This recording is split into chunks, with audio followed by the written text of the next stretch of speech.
Brasil. De quem é essa terra?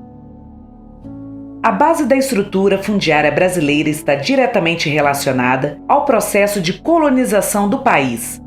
Esse período da história influenciou a formação de grandes latifúndios improdutivos e uma profunda desigualdade social vivenciada até hoje. Segundo o Censo Agropecuário de 2017, o Brasil conta com mais de 15 milhões de trabalhadores rurais, agricultores e agricultoras familiares e mais de 5 milhões de estabelecimentos agropecuários. As áreas com menos de 10 hectares representam um pouco mais de 50% dos estabelecimentos rurais no país, mas ocupam apenas 2,29% do território nacional. Enquanto isso, as áreas acima de 1.000 hectares, que representam apenas 1% dos estabelecimentos, ocupam 47% do território nacional.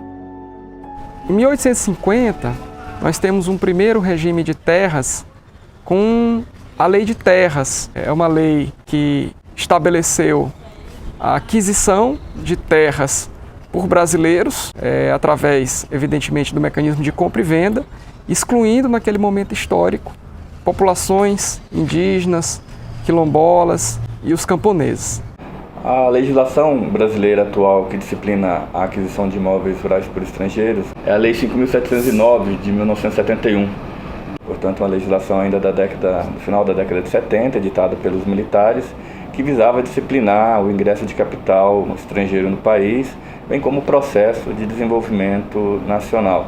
A partir da década de 1990, houve o advento do neoliberalismo e do processo de financiamento, de expansão do agronegócio e de entrada de capital estrangeiro no meio rural.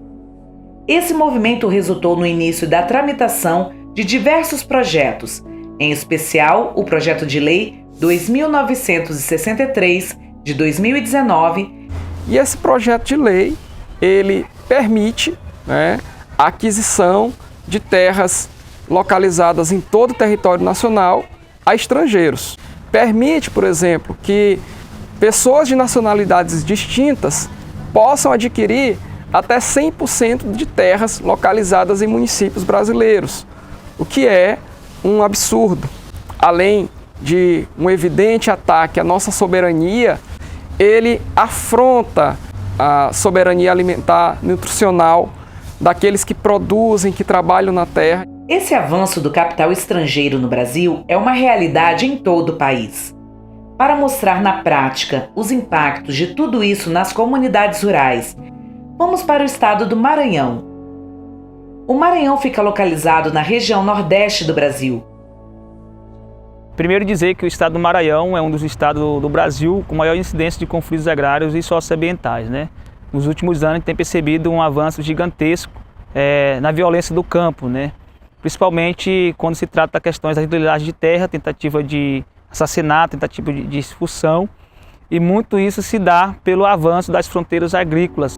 Uma dessas fronteiras agrícolas em expansão e que conta com profundos conflitos agrários é a região do Matopiba, que abrange os estados do Maranhão, Tocantins, Piauí e Bahia. Nessa região predomina a produção de soja e milho.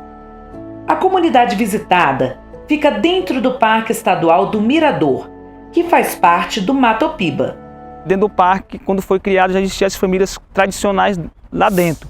Percebe que lá já tem incidência de registro de imóveis, por parte de empresas privadas. Se dá também por processo de investimento de capital estrangeiro. Eu nasci e me criei lá. Meu pai nasceu e se criou lá naquela região. Então, fui obrigado a vir de lá porque a gente não aguentava mais o sufoco lá, a pressão. A previsão nossa aqui é de adquirir alguma coisa que tenha, tipo um documento. A gente não sabe se é terra de empresa ou de estado. Sempre vem órgão aqui, mas a gente não sabe de quem é essa área aqui, o parque.